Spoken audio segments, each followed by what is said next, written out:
Una constante fluctuación en el precio de las divisas, colas en las gasolineras y también un incremento constante en los precios de los productos básicos son las realidades que afectan la economía actual de todos los bolivianos. Comprar arroz de segunda, arroz de tercera, digamos que no era lo que habitualmente consumía.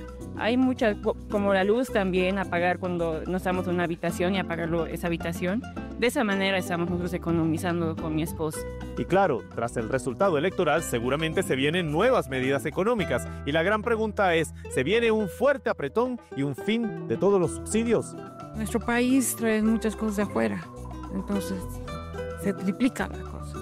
Hoy desde La Paz vamos a analizar la situación actual y el futuro de la economía boliviana. Pongamos las cartas sobre la mesa. Un modelo económico que ha planteado el presidente Arce, que tiene un nombre muy largo, pero en realidad no ha funcionado, que es industrialización por sustitución de importaciones. Desde el sector empresarial, pasando por el estudiante, por el obrero, por la ama de casa, todos se han beneficiado de un modelo económico que ha generado crecimiento, estabilidad durante casi 16 años. No tenían una visión de país, sino simplemente una conducción política que evidentemente era para ciertos sectores.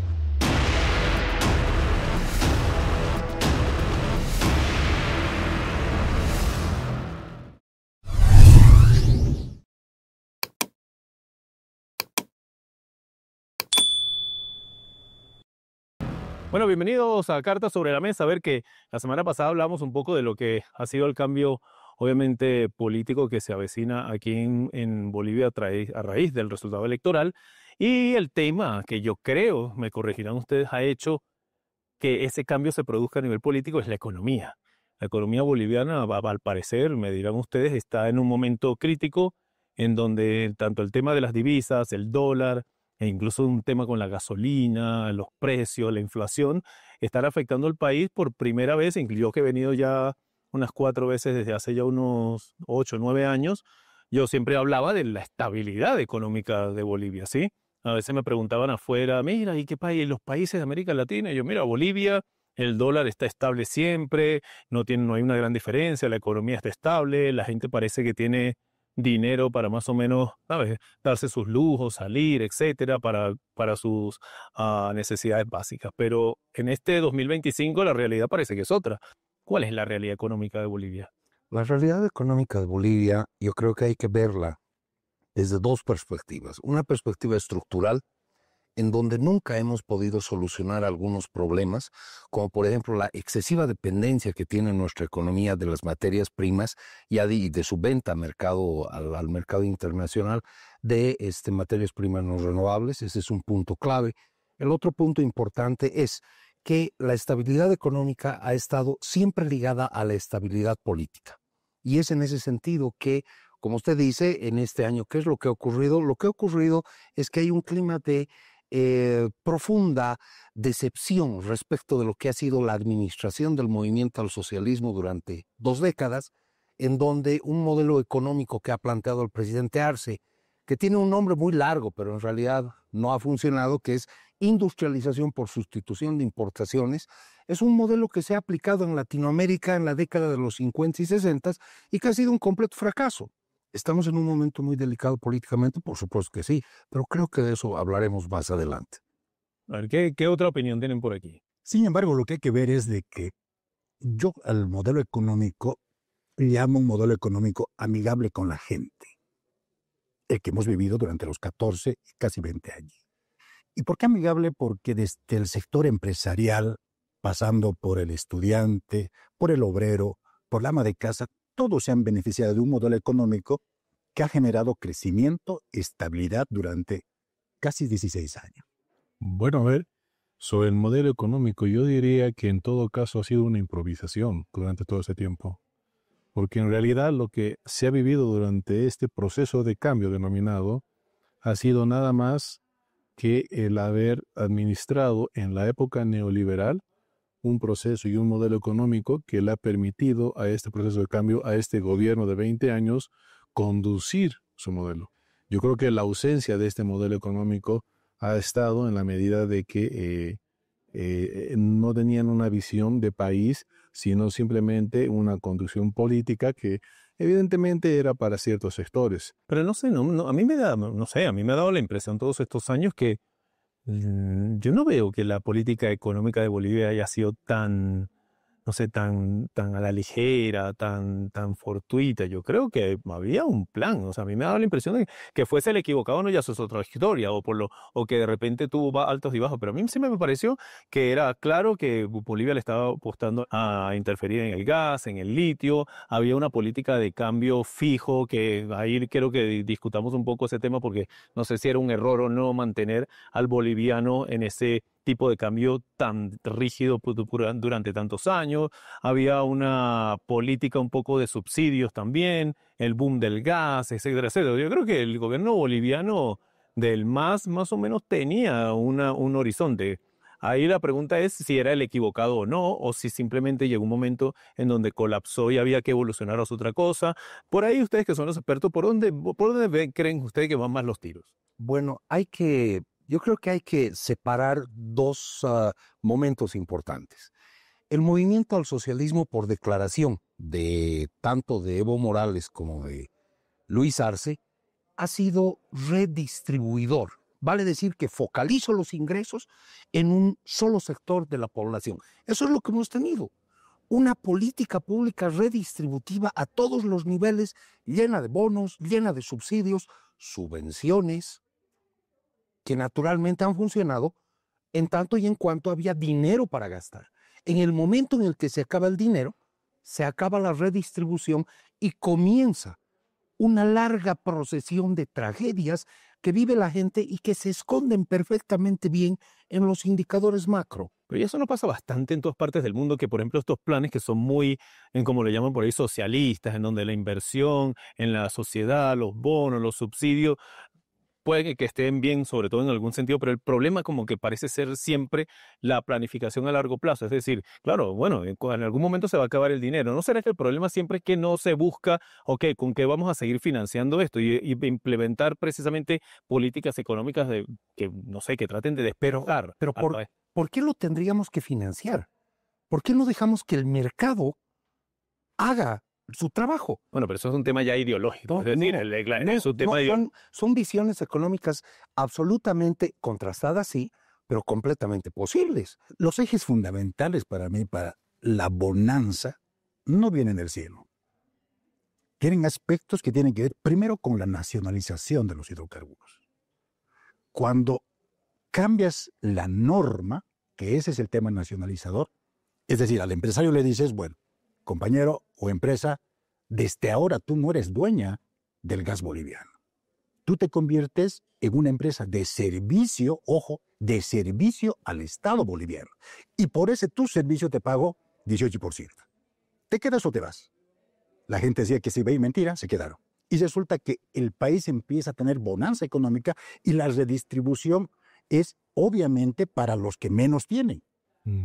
Ahora, complementando a lo que se decía, y un poco reiterando lo que yo señalaba, hay una ausencia de modelo y tú dices, pero se ha hecho una estatización. Sí, probablemente una estatización, pero hemos visto que esa estatización hoy no generó resultados.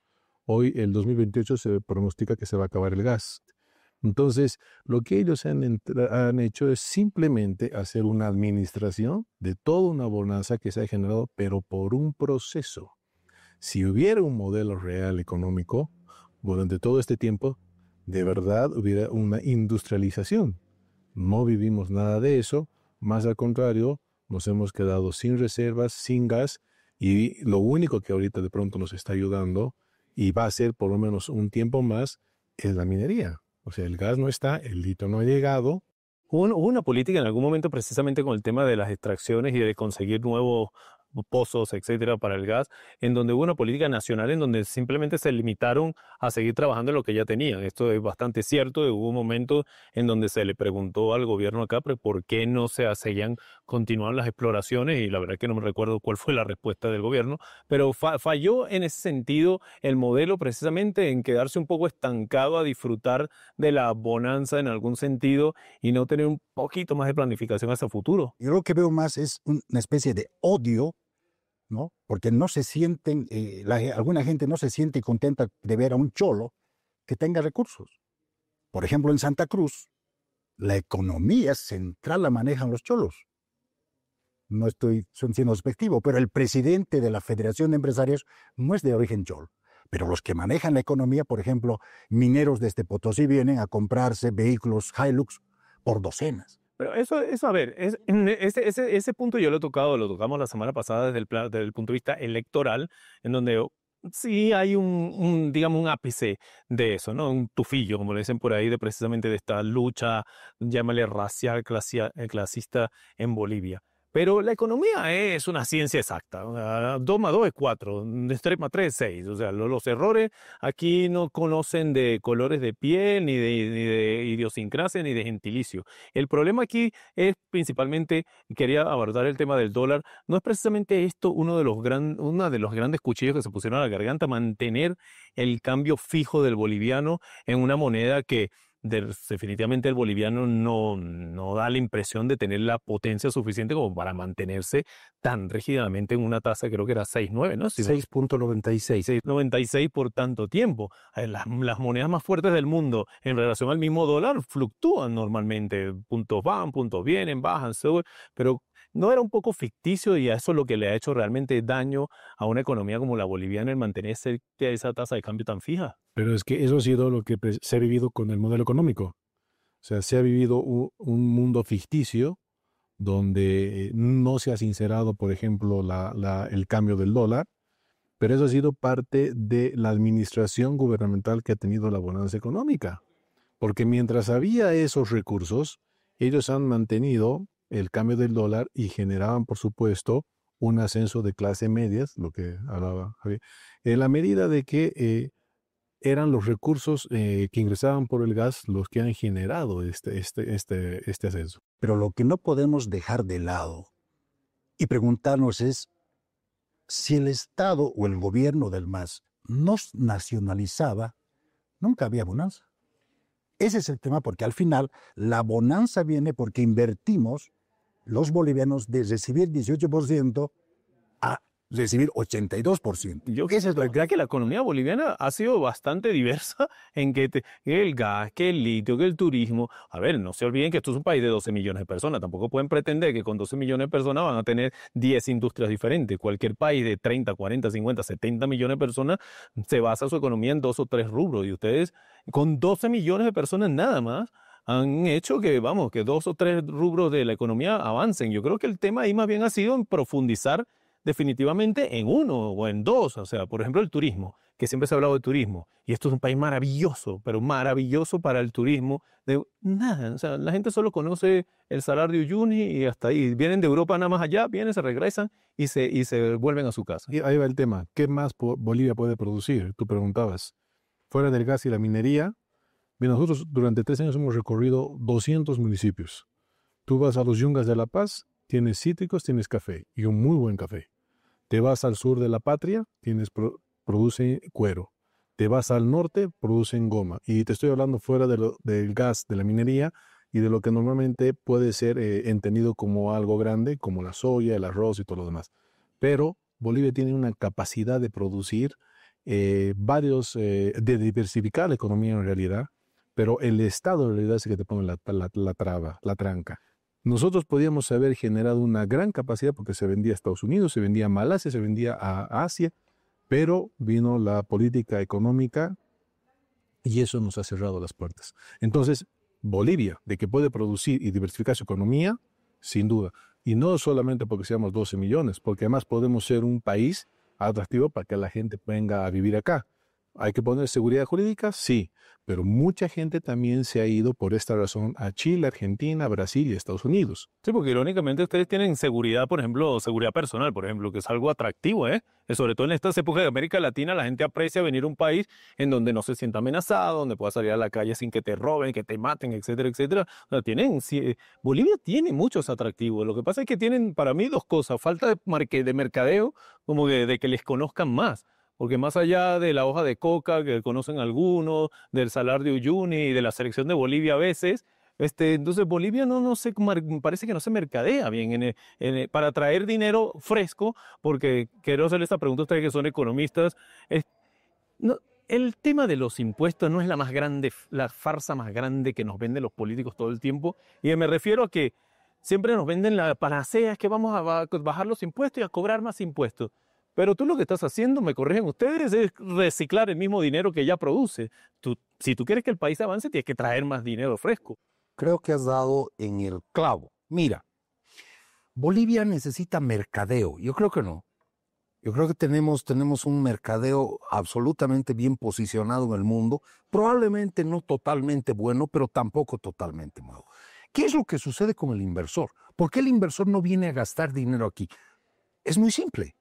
Tenemos una larga cadena de impuestos que hacen naturalmente que cualquier persona se desanime. Te estoy hablando de los connacionales. Ahora hablemos de los extranjeros.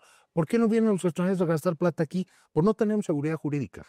Y nadie va a ir a un país a gastar dinero, a invertir, si no tiene seguridad jurídica. ¿Hay que disminuir los impuestos? Sí, pero hay que aumentar la productividad. Con una misma productividad absolutamente plana, ¿tú quieres seguir sacando impuestos? Por supuesto, porque tienes un elevado gasto corriente que de algún lado lo tienes que financiar. Pero eso es absolutamente malo. El modelo económico del señor Arce, industrialización por sustitución de importaciones, se aplazó. Tú dijiste, ¿por qué? Porque tenemos un 80% de informalidad. Entonces, ¿no se suponía que íbamos a producir nosotros para sustituir las importaciones? ¿Con qué? ¿Con un 80% de informalidad? El modelo es un fracaso. Para terminar, les voy a poner un reto. Los tres son los nuevos ministros de Economía de Bolivia a partir del nuevo gobierno, o sea, del señor Rodrigo Paz o del señor Tuto Quiroga. ¿Qué medidas inmediatas piensan que tomarían? ¿Cómo haríamos para que, por ejemplo, uno que ha venido constantemente, y a mí que me encanta pasear por el centro de La Paz, ir por ahí el mercado de las brujas, siempre disfruto mucho pasar por ahí, me llamó mucho la atención y lo vi como un indicador interesante. Yo recuerdo de 2, 3 años, incluso 6 atrás, yo iba al mercado de las brujas y esto no estaba lleno de buhoneros como estaba esta vez. Yo esta vez caminé por ahí y no podía ni caminar. De hecho, me perdí. Pues decía, bueno, está el mercado, que ya me perdí porque estaba lleno de puestos de venta de cosas, de repuestos de celulares, qué sé yo, de dulces. Esto no era así hace 3, 4, 5 años. ¿Por qué pasó esto? ¿Cómo podemos cambiar la realidad de Bolivia? Porque si cambió tan rápido en 5 años, bueno, quiero pensar que se puede revertir fácilmente. Yo creo que el modelo económico, sin ninguna duda, y yo me ratifico cuando se instala el 2006, pero consecutivamente la gente va votando por Evo Morales en esa ocasión, pero por su modelo económico. Eso es lo que atraía el voto, no era Morales en realidad, era que se sentía bien, crecía su economía, había estabilidad, había crecimiento y había inversión. Lo cierto es de que cuando se hace política en exceso y nada más por perjudicar a un gobierno, se bloquea primero en el Parlamento cerca de $2.000 millones de crédito. Ese es un hecho incontrastable, porque solo aprueban 300.000 millones y el dólar empieza a bajar. Es un elemento. Cuando se exige seguridad jurídica, pero viene inversión de afuera y se dice no, por lo menos tenemos que ponernos pensativos, ¿por qué se niega la inversión privada de afuera si se está pidiendo de que el gobierno debería abrir los espacios para empresarios extranjeros? Entonces, por ahí creo que hay un discurso un poco que no va el uno con el otro, que intenta simplemente justificar la derrota que han tenido como opositores en este tipo. ¿Cómo hacer qué decirle al nuevo gobierno para que la próxima vez que yo venga a La Paz, los bolivianos no tengan que necesariamente estar en el mercado de las brujas vendiendo tanto y tengan ingresos propios, sólidos y constantes? ¿Qué necesita Bolivia? Capital. ¿Cómo produces capital? Con un pequeño incentivo. ¿Qué necesitas para eso? Que te bajen un poco los impuestos. Y no es un discurso demagógico, porque aquí tú ves que muchos empresarios de Santa Cruz ya se están yendo al Paraguay a invertir. Pero eso le llamas tú cambiar la ley de inversiones y ser un país atractivo de inversión. Es sencillo, aquí no. Aquí tú tienes traba desde cómo vas al CEPRE, que es la nueva organización que ha implementado el Estado. Antes era Fundempresa. Entonces todo se va estatizando, todo se va burocratizando. O sea, la gente entiende bien cómo se puede generar economía, pero es cuestión de un poco el de liberalizar, porque lo que ha hecho este modelo económico más bien es estatizar y centralizar. Hay un punto clave, que Javier lo ha expuesto tal como es desnudo. Nosotros hemos sido keynesianos. Bolivia se ha empecinado en el modelo keynesiano. El modelo keynesiano plantea ¿qué? Plantea la demanda agregada y que hay que estimular la demanda agregada. Ya hemos hecho la prueba. No ha funcionado. ¿Por qué no funciona? Porque la capacidad productiva de los países donde se experimenta con el keynesianismo permanece absolutamente estática. No se incrementa, no se vuelve más productiva. Entonces, ¿qué es lo que genera a la larga? Pobreza. Bueno, ahí yo creo que ya para cerrar, algo que creo que yo siempre lo comunico cuando voy a diferentes países, es que al final cada quien tiene que buscar las soluciones que le sean factibles en su propia realidad. Es decir, Bolivia tiene una realidad, tiene un territorio amplio. Bolivia es un país enorme comparado con la mayoría de países de América Latina. Es un país enorme con una población pequeña y que está muy redistribuida en 4 o 5 bloques, que es Santa Cruz, Sucre, Cochabamba, La Paz. Bolivia tiene que tomar sus propias decisiones basadas en lo que tiene. Dejarse de ver que si aquí no funciona esto, aquí no funciona lo otro. Ustedes tienen una realidad. Ustedes no son un país a lo mejor como otros países que se puede dar el lujo de decir, no, sí, el Estado aquí lo financia todo. Bueno, ya, pero porque ustedes tienen una riqueza pública enorme. Rusia, lo pongo por ejemplo, claro, Rusia tiene de todo. Ahí, vamos, el Estado tiene una fortaleza propia precisamente por la riqueza que produce el país, que la tiene de décadas. Pero un país como Bolivia, un país, no sé, El Salvador, Guatemala, Honduras, tiene que buscarse la vida de otra manera. Y yo creo que esa satanización de la inversión extranjera que hay a veces en ciertos círculos realmente no le hace bien al país. El país necesita capitalizarse definitivamente para poder salir, si me corrigen ustedes o no, de este hueco en el que está metido actualmente. No me preguntaste a mí qué haría yo si fuera ministro. Ah, bueno, le pregunté. Pero no me dijo. Bueno, mire, cuénteme. 2 cosas importantes al día siguiente de que me nombraran ministro. La primera, tendría que naturalmente aprovechar la capacidad crediticia de mi país para poder capturar dinero de afuera fresco e inyectarlo a la economía. Vía préstamo, sí, evidentemente. Pero no vaya a pedirle al Fondo Monetario Internacional. Vaya a pedirle a otro lado. Suena terrible, pero es que hay que hacerlo. Necesitamos inyectarle dinero a la economía. Lo segundo que tengo que hacer es una reducción del déficit fiscal. Debo reducir el déficit fiscal con un especial énfasis en el gasto corriente. De lo contrario, vamos a seguir en un círculo vicioso. Recibimos 5, gastamos 10. Recibimos 5, gastamos 10. Ojo que usted me está dando la fórmula del Fondo Monetario Internacional y tampoco es que esa tenga un currículo muy exitoso en ninguna parte del mundo, ¿eh? Bolivia hoy día, cerca de $3,000 millones de ahorro, ¿no? Pero además informa de que están pagadas, ¿no?, nuestras obligaciones con los financiadores. Entonces no es un modelo ni colapsado, pero además yo entiendo que esa locomotora económica del Estado nos ha permitido bien no solamente vivir a los del MAS, sino empresarios privados que han tenido la oportunidad, y aquí al frente podemos ver un hotel del señor Doria Medina, que también se ha beneficiado del modelo económico, porque Doria Medina no hubiera construido un edificio solamente porque es un gran empresario. Tenía las condiciones crediticias, tenía el mercado, porque si vemos el edificio que construye Doria Medina, un hombre empresario y exitoso, todo su edificio está vendido. ¿Por qué? Porque la sociedad, los ciudadanos tienen recursos con qué comprar, y el movimiento económico que se ha generado obviamente es importante. Sí, bueno, eso es cierto. Yo creo que al final también Bolivia está pecando un poco de que la ha agarrado también un año electoral, y obviamente hay que mover las cosas también para aparentar que las cosas están tan mal, porque también necesitamos cambiar de no sé qué y al final van a cambiar de gobierno, etcétera, etcétera. Yo lo que espero es que de verdad se tome conciencia de que han habido épocas en Bolivia, previas incluso al movimiento del socialismo,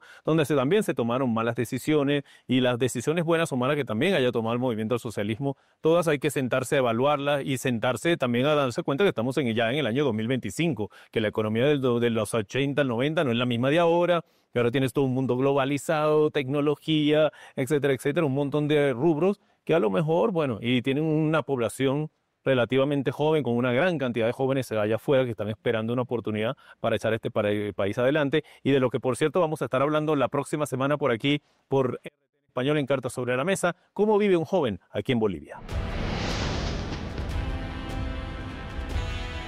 Hay que ver que las empresas que ha hecho el gobierno no han sido enfocados para mejorar, sino que han sido para malgastar nuestro dinero. O sea, aquí no hay fuentes de trabajo. Entonces, una medida para evitar toda esta crisis es generar más fuentes de empleo.